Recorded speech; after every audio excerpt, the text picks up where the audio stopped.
What's up, guys? Big Frizz here, and first off, let me start by apologizing for any background noise. Just right now, it's really hot, or well, not hot, but it's more humid, and I need the fan to run because right now I feel sick and I have a stuffy nose, so I'm having a hard time breathing.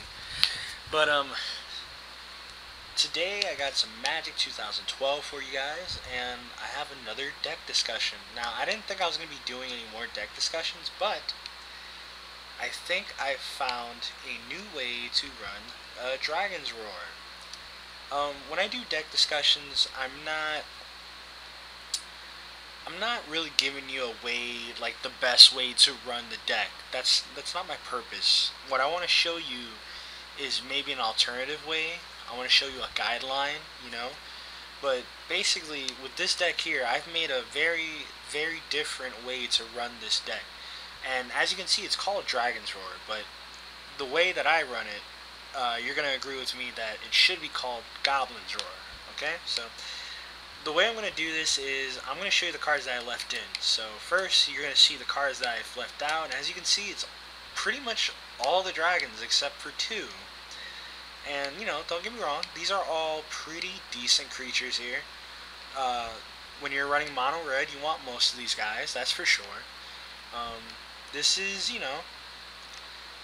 this is still a bottom tier deck.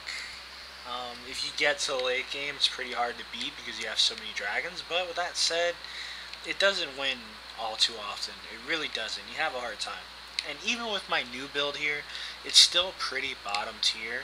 But when you play the game as long as I have, people that are watching these videos, chances are all of you guys have played a lot of Magic 2012. And the purpose of this is just to refresh the game and, maybe find a more successful way to run a deck. So with that said, let's get this started. This is not Dragon's Roar, this is Goblin's Roar. So here we go. First off, Burst Lightning, really good card, deals 2 damage, and if you kick it, deals 4. It obviously stays in here. Disfigure. Target creature gets -2/-2 until the end of turn, and it's also an instant. This is also a really good card. Really good card. And as you can see right off the bat, I'm running Swamps. And if you look at the mana there, it's got 9 Swamps and 16 Mountains. 9 Swamps is not that bad. If you look at March to War, I believe the mana numbers are somewhat similar, and then if you run them in special ways, chances are you're going to have less mountains. So, with that said, 9 Swamps, I don't have too much of a problem drawing the Swamp, and to be honest with you, I don't really need the Swamp. The Swamp is just an added bonus for these other decent cards here. I really need the mountains to win this game, so here we go. So Disfigure obviously stays in there. -2/-2 counters are better than dealing damage to a creature because this could kill indestructibles. So, next card, Dragon Master Outcast. Now the reason why this stays in my build is because it's another win condition. It's a 1-drop, and if you have 6 or more lands, you put a 5/5 red dragon creature token with flying onto the battlefield. Now, with that said, guys, never lay this down on turn 1. You want to lay this down when you have 6 or more lands. And the reason why is because it's very likely that whatever removal they have in their deck, they have it on turn 1 or land drop 1. And it's less likely that they have removal on land drop 6. So you want to lay this on land drop 6 and not land drop 1.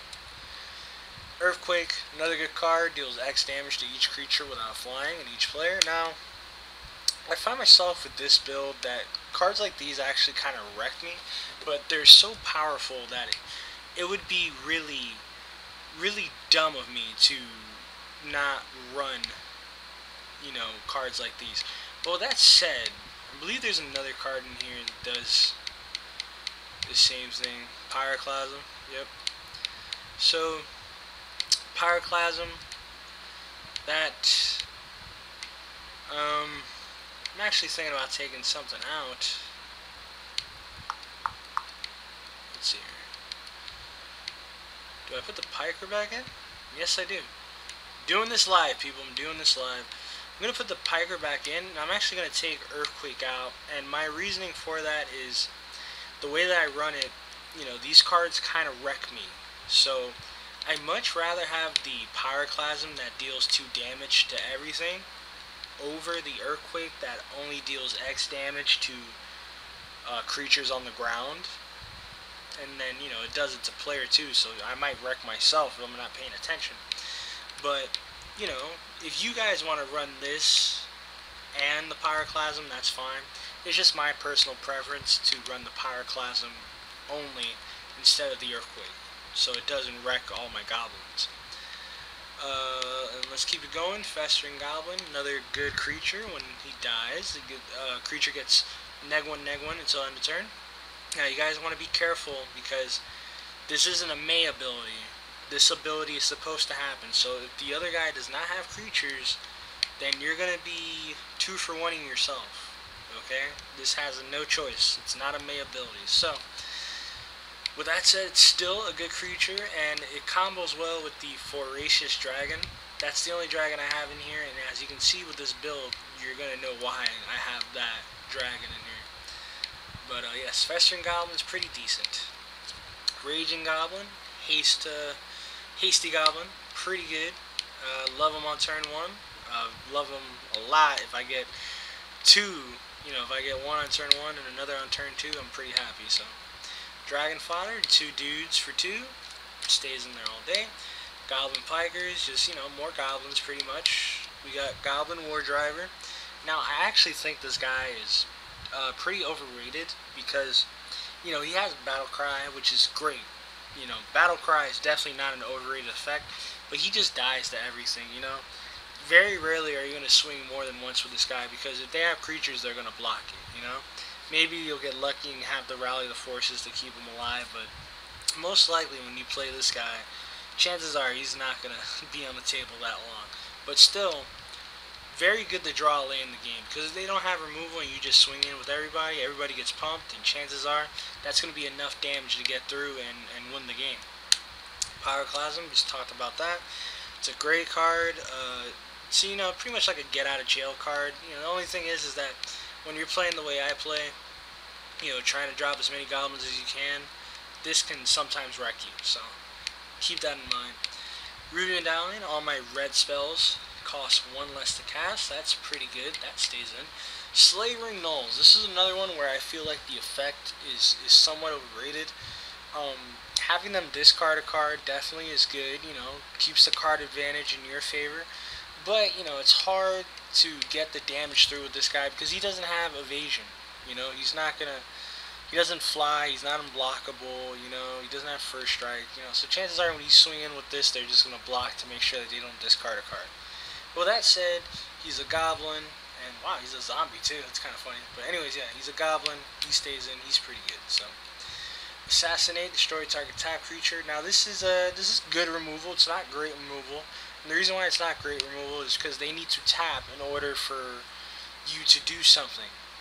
And what are ways to tap? There's a lot of abilities that make creatures tap, and most of the times when they're tapped, it's because they were attacking. So if they were attacking, chances are they dealt damage to you or they killed one of your creatures. So that's why Assassinate, it's good removal, but chances are you already took damage before you got to play this card. So, but with that said, I keep it in there all day, and it helps with the getting swamps in this deck. So, Giant Scorpion.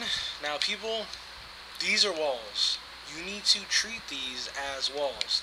That's what they are. They're 1/3 Death Touchers, okay? They only deal 1 damage. If you're playing against Benighted, guess what? This holds down most of the sides, Now, they have Night Exemplar out, they're not going to kill anything. But if they don't have that, they can't swing in for a few turns because they don't want their creatures to die. So, don't swing in with these too much unless you absolutely have to. These are 1/3 Death Touch walls. Goblin Offensive. Now, obviously, if I'm playing the Goblin way of this deck, I'm gonna want this card because it gets me goblins, and with the Ruby Medallion, it's gonna make it 1 cheaper. So, the mana requirement is still a little tough, but with that said, the way that I run it, I'm going to need this card sometimes. Rally the Forces, this is actually a pretty perfect card for the way that I run this, considering that all my creatures here, they have 1 toughness. So any way that I could give them the advantage in battle is pretty nice, and this can also serve as a board wipe too, because a lot of people will try and block and think that they're safe, and then you play that, and bam, all your attacking creatures get first strike and +1/+0, and then all their blocking creatures mostly die. So it's a pretty good card, obviously stays in. And people, please only play this when you're attacking. Don't play this while you're blocking. A lot of people make that mistake, okay? Don't do that, alright? Gravedigger, pretty good, pretty good. The only thing that sucks about it is that it's not a goblin, so it doesn't really feed into what you're doing, but it helps you get your dragon back, it helps you get your dragon master outcast back, your festering goblins, you know, so it's still a pretty good card. Here we go. These are the 4 cards that you know, help me win here. Breath of Malfegor. Now I wish I had 4 of these. The way that I run this, you know, I'm trying to get the early beats. Somewhere in the mid game is where I kind of stall. And, you know, that's because I don't have the Ferocious Dragon out yet, you know, and they have creatures that can block my goblins, so I'm just trying to lay a bunch of goblins and keep on the offensive. So when I'm stalling, this card really helps, because then I could play this, deal 5 damage. If I have both of these, guess what? That's 10 damage if I have both of these. So, you know, the lower life total that you have on your opponent, the more likely they're not going to swing in, because they need to keep back for the block. So these I consider to help me with the mid game, and these are the late game. Ferocious Dragon. I wish there were 4 of these as well. This card is really good with the way that I build this deck. It has Flying and Devour. When Ferocious Dragon enters the battlefield, it deals damage to target creature or player equal to twice the number of goblins it devoured. So imagine if I have 5 goblins out there and my opponent's at 10 life. I lay this guy, eat all my goblins, deal 10 damage to him. I just won the game. This card here is really good, and considering that I got Breath of Malfegor, I could deal 10 damage to him with these. If I have 5 goblins out there, I just won the game. You know, of course, unless he has a cancel or anything, or he bounces one of my goblins. But the point is that this is a beat, and it gets bigger with Devour. So, you know, this card's really good, and I really wish there were 4 of these, because it would really help. So that is my deck discussion for this deck, and remember, it's not Dragon's Roar, it is Goblin's Roar, okay? If you guys, please guys, give this deck a try. Build it, try to play with it. But that said, it's still bottom tier. You're not going to win as much. If you care about your ranking, I would say maybe to stay away from this, but if you want to have fun switching up a little bit, you know, give this a shot, you know? This is a very different way to run dragons, and you know, it just keeps the game refreshed, you know. So that said, here you go. If you guys liked the video, you could leave a like rating. If you guys didn't like the video, tell me why. Leave a dislike, comment on the video, and if you want to see more, I suggest that you subscribe. You guys have a nice day. I'm Frizzy. Peace out.